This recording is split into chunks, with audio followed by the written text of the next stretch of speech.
Hi, everyone, and welcome back to our last and final module talking about body composition changes and fat loss for women 35 plus.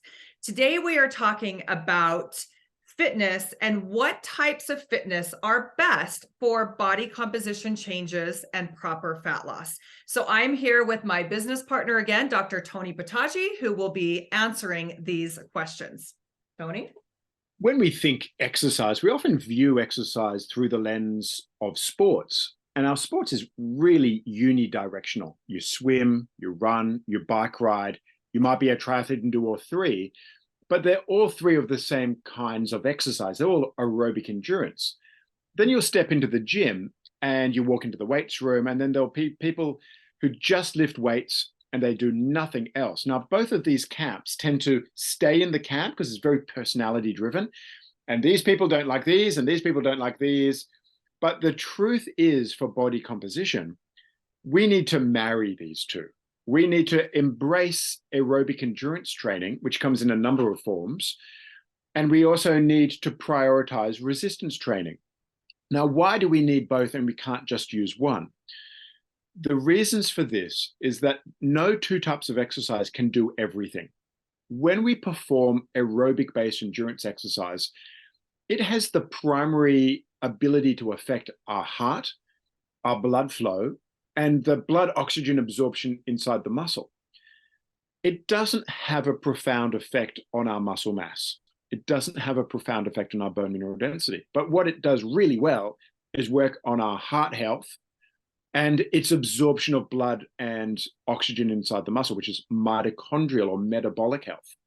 When we lift weights, it's actually not a potent stimulus for the heart or the mitochondria or metabolic health at all. It's a very potent stimulus to improve the contractile proteins or the muscle mass when we're lifting, or the muscle that we're training. Now, the reason why this is important and why it should concern us is that when we're trying to change our body composition and lose body fat, our brain doesn't care where we lose the mass from. So when people take up aerobic exercise and diet, studies have shown we lose our muscle tissue because the brain just says, well, I've got a lot of mass to lose. I'm going to lose mass. So it will lose fat and muscle mass. Now, weight training has been scientifically shown to protect our muscle mass in energy deficit. So we need to place a priority on it. But aerobic training is so good for the heart and it expends energy. So we need both. And across a training week, we encourage you to embrace a daily habit of movement. And that might be Monday, Wednesday, Friday in the weights room, working on muscle and bone. And then on the other days, working aerobically to work the heart, the lungs, the mitochondria, and improve metabolic health. So we really do need both modes of exercise. Well, what about high intensity interval training? Does that have a place in it as well with body composition?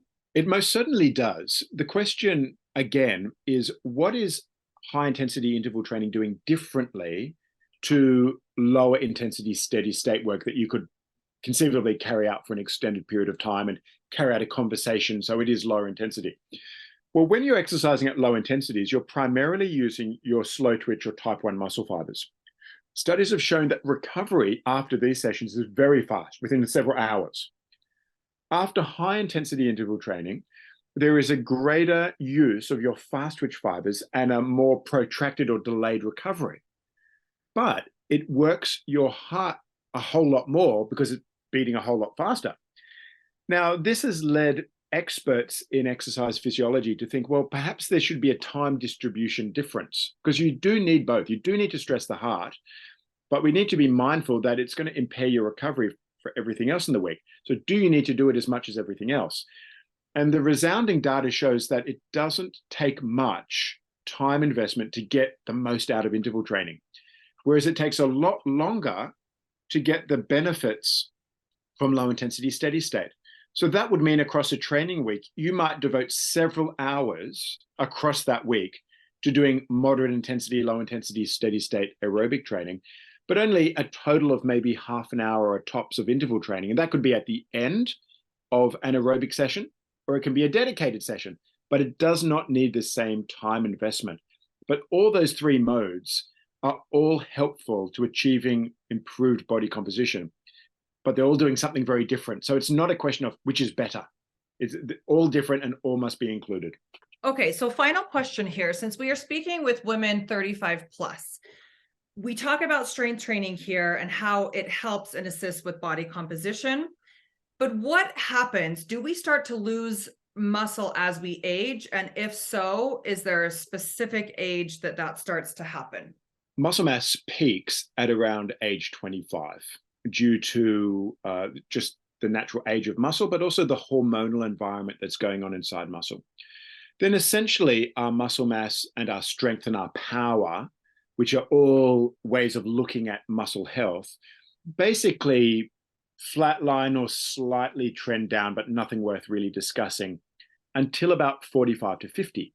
Now, after 50, we start to see a more rapid decline in muscle mass, strength, and power. Now, by order, they're not the same. So muscle mass is lost at just under 1% a year, whereas strength is lost at close to 2% a year, and power is lost at close to 3% a year. So they're actually quite profoundly different.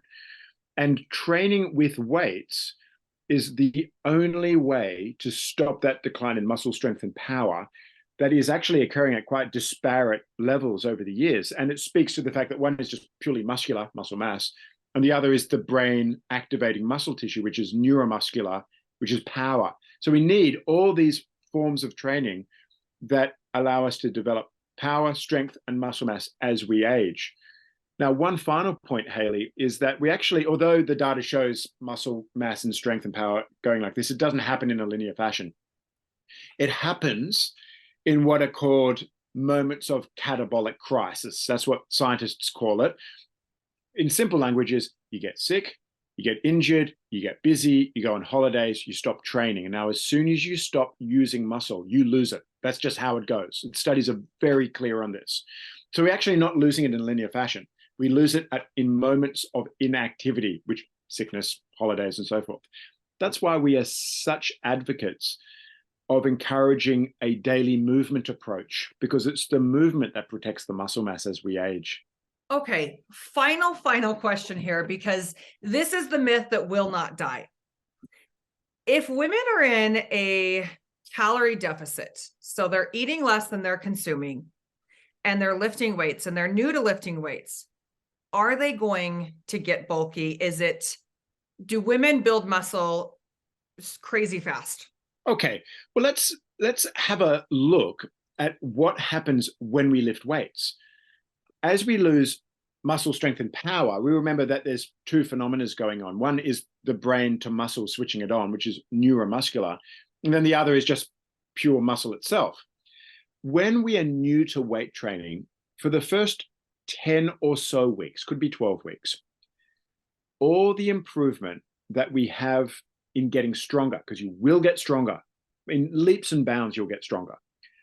All those changes are brain to muscle and have nothing to do with muscle architecture whatsoever. And the reason for this is really quite simple, is that when we exercise, we break down our muscle mass. It's part of involved in that soreness. And then over the next several days, the body resynthesizes the proteins that were broken down. As we're new to training, we're not good at resynthesizing new proteins. It's very easy to break them down. We're just not good at resynthesizing them. So the breakdown exceeds the synthesis. So at 10 weeks, we actually don't gain any muscle at all, but you get stronger. And you get stronger because the brain says, I know how to recruit muscle now. I know what to turn on. I know what to turn off. I know what to stabilize. I know how to do it properly. And the first 12 weeks of a program, it's good news or bad news, depending which way you look at it, is actually not muscular. It's all neuromuscular, and you don't get bulky at all. Now, after that point, you can be looking at changing your muscle architecture, which is what you want. You want to gain muscle from a weight training program. It just doesn't happen in that first 10, 12 weeks. But after that stage, it is exceptionally slow going. And I work with athletes who just work in the field of muscle. That's all their sport is, to build muscle. And the changes in muscle mass over several years can be several kilograms, or should I say 3 to 6 pounds over years. It is so ridiculously slow going that the fear of bulking up is not going to happen whatsoever. And it doesn't happen overnight. You don't go to bed and wake up the next morning and say, I've put on 10 pounds of muscle. It comes on very slowly. So let's retire that myth that weight training will make you bulky. It would take years for you to see a level of muscle mass that you could equate with bulkiness. Okay, ladies, there you have it.